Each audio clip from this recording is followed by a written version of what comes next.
The musician D4vd, David Anthony Burke, in court and caught on camera winking to his legal team. He's not worried about Celeste.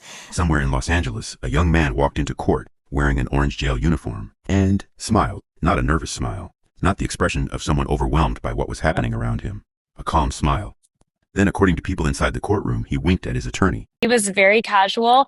As he walked out, his defense said something to him. He smiled and he winked as he was taken out of the courtroom. He was winking at his defense team. Blair Burke was specifically who was speaking to him. At that moment, the internet became obsessed with one question. Who really is D4vd? Because behind the music, the sold-out shows and the millions of streams. Prosecutors say there was another story unfolding in private. One involving secrecy, manipulation, and a 14-year-old girl named Celeste Rivas. Celeste was murdered on April 23rd. The person who potentially committed this heinous crime feels like they can get away with it and no one else knows what happened.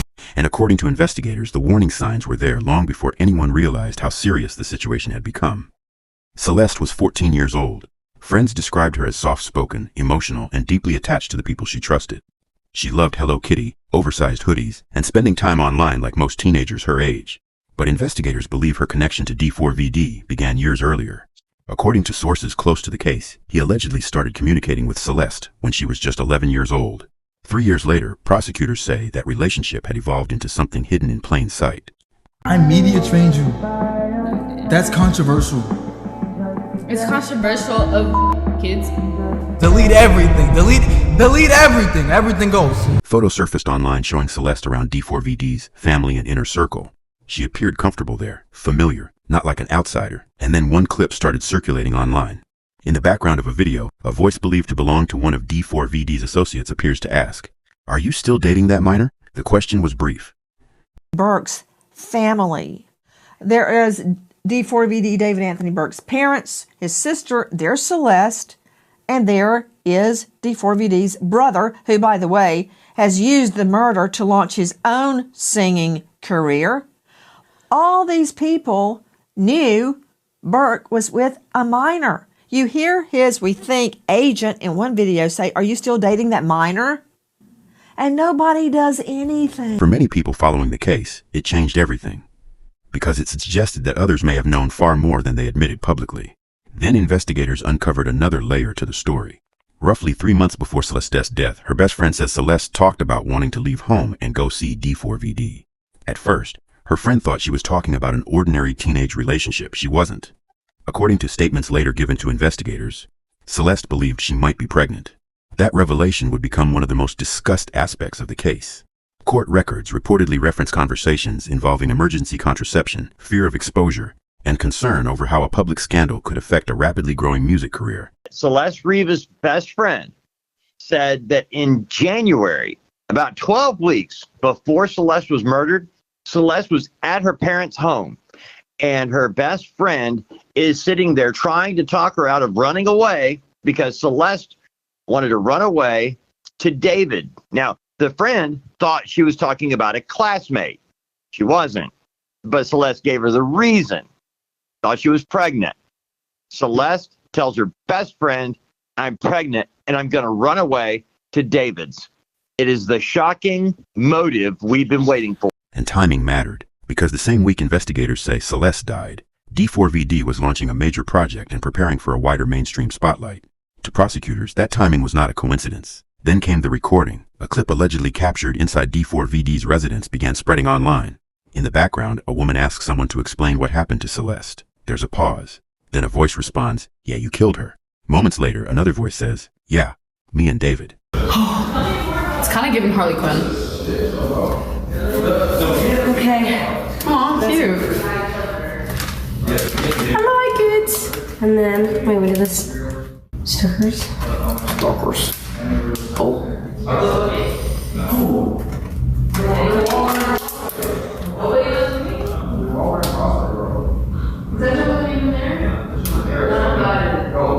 Has a no. Where's the body glitter? We gotta be USA'd out. Where's the body glitter from Claire's? Bro, body glitter from Claire's is crazy.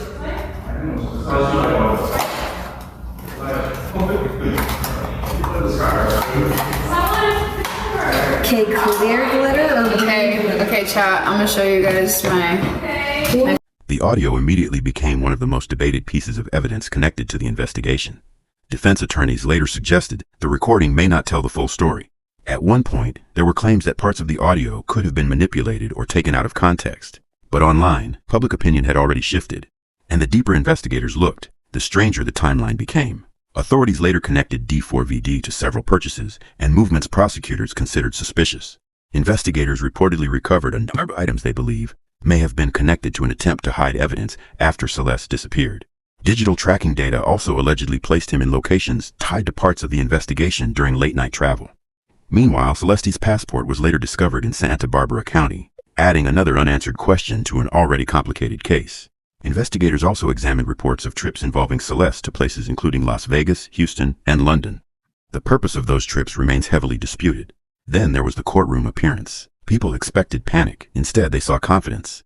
D4vd leaned back in his chair, smiled at his attorney, and appeared unusually relaxed for someone facing allegations this serious. Behavioral experts online immediately began analyzing the footage. Some viewers interpreted his demeanor as arrogance. Others believed he was trying to project calm under pressure. He was wearing his orange jumpsuit as he has been. Last time he was clean shaven. Today we saw the beard was growing in a bit, but he was very casual. He had his arms on the armrest. He was leaning forward. Yeah, he was very comfortable, it seemed like. Either way, clips from the hearing spread across social media within hours, and then another moment reignited public backlash. After Celeste's disappearance became national news, footage surfaced from one of D4vd's performances. On stage sat a small white coffin used as part of the visual setup for the show. Audience members were invited to leave messages on it. Online reactions were immediate. Some called it coincidence. Others called it disturbing. As the case continued developing, investigators faced another challenge. The condition in which Celeste was eventually discovered made certain forensic conclusions difficult to confirm with certainty. One major question involved the possibility of pregnancy. Early reports suggested no conclusive evidence had been found. Later documentation reportedly revised that conclusion to indeterminate, leaving both prosecutors and defense attorneys arguing completely different interpretations. For investigators, however, the bigger picture was the timeline itself. The alleged grooming, the secrecy, the recordings, the sudden disappearance, and the people around the situation who may have seen warning signs but never stepped in. Today, the case surrounding Celeste Rivas continues to unfold. Court hearings are still ahead. Evidence is still being reviewed. And online, the debate has only grown louder. Some believe the prosecution already has enough to secure a conviction. Others believe there are still missing pieces the public hasn't seen. Originally had the hearing set, the preliminary hearing set for May 26th. Today was a status hearing to find out if the defense was ready to move forward in court. They decided they were not. Both the prosecution and defense agreed to move the date. It's going to now be on June 29th with a status hearing like today on June 17th. But at the center of all the headlines, theories, and courtroom arguments is a 14-year-old girl who trusted someone older, more powerful, and far more experienced than she was.